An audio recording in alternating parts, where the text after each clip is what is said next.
After 6 seasons at Texas A&M and just a couple years after a 10-year extension with $95 million guaranteed, Jimbo Fisher is officially out at Texas A&M. Texas A&M went ahead and bit the bullet and paid $77 million to fire Jimbo, and they told him to go kick rocks after just a 45-25 record in 6 seasons, guys. That's not going to get it done in the SEC.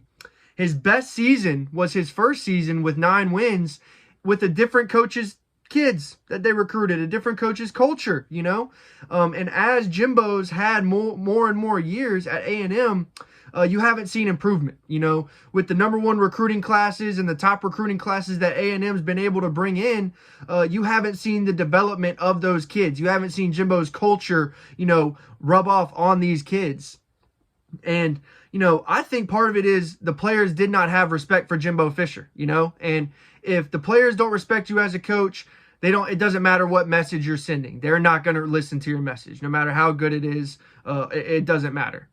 And Jimbo, you would think after signing all this money to go be a coach in the SEC that he would adapt and change what he's done. But he did not change his offense from the year that he won the championship in 2014 at Florida State with Jameis Winston.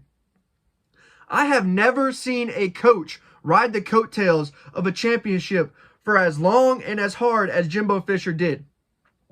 Almost 10 years. 2014 is when he won that national championship with Jameis Winston. And that sole reason is why he has been a top coaching candidate for almost 10 years. And that finally comes to an end with this Texas A&M firing. And I can only hope that he takes this $77 million that he got from the buyout and goes to the Bahamas or something and just calls it quits. Because, Jimbo, football has passed you, brother.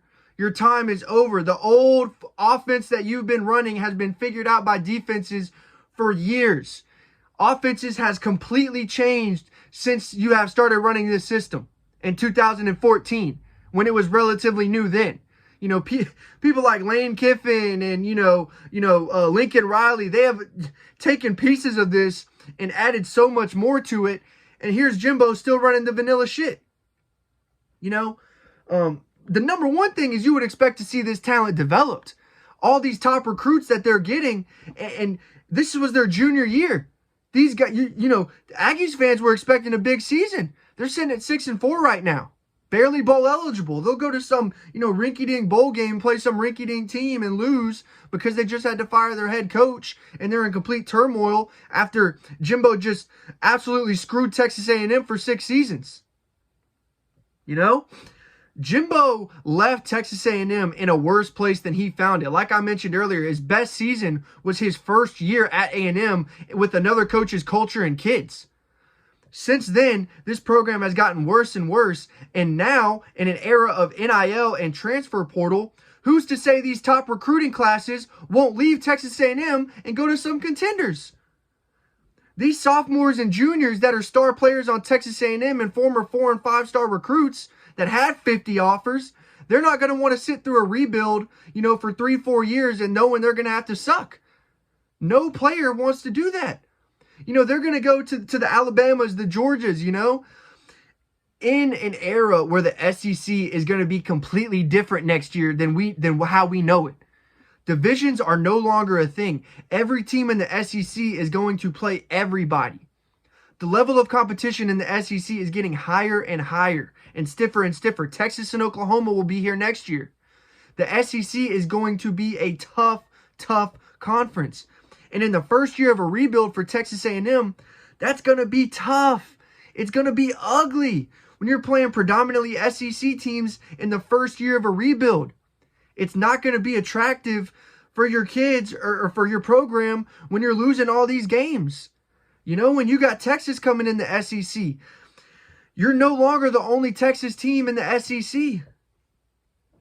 Sarkisian has shown that he can recruit SEC caliber kids at Texas. That O-line and D-line at Texas is an SEC caliber O-line. Brett Venables at Oklahoma, former defensive coordinator at Clemson, he has shown that he can have a stellar defense at Oklahoma. They still have a long ways to go, but they have improved from year 1 to year 2 with him as head coach. And that's what you want to see, guys. Sarkisian's, in his 4th or 5th year. They've turned the corner. Oklahoma, Brett Venables is in his 2nd year. That defense has completely turned a corner from being pitiful last year to a good defense this year. You can tell if a coach is having an impact on the program or not, especially after 6 seasons. 5-7 last year, 8-4 last year. That's just not going to get it done. The Aggies have high standards, guys.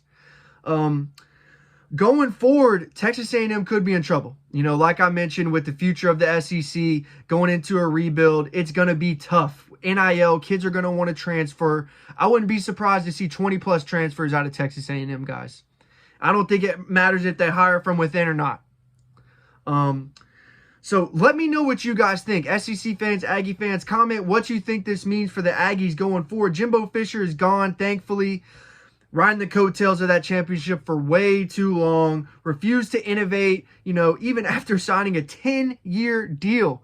You'd think he'd be in coaching for the long term, but, really just laziness from Jimbo, refusing to adapt in an era of college football where it's adapting, just as fast as ever.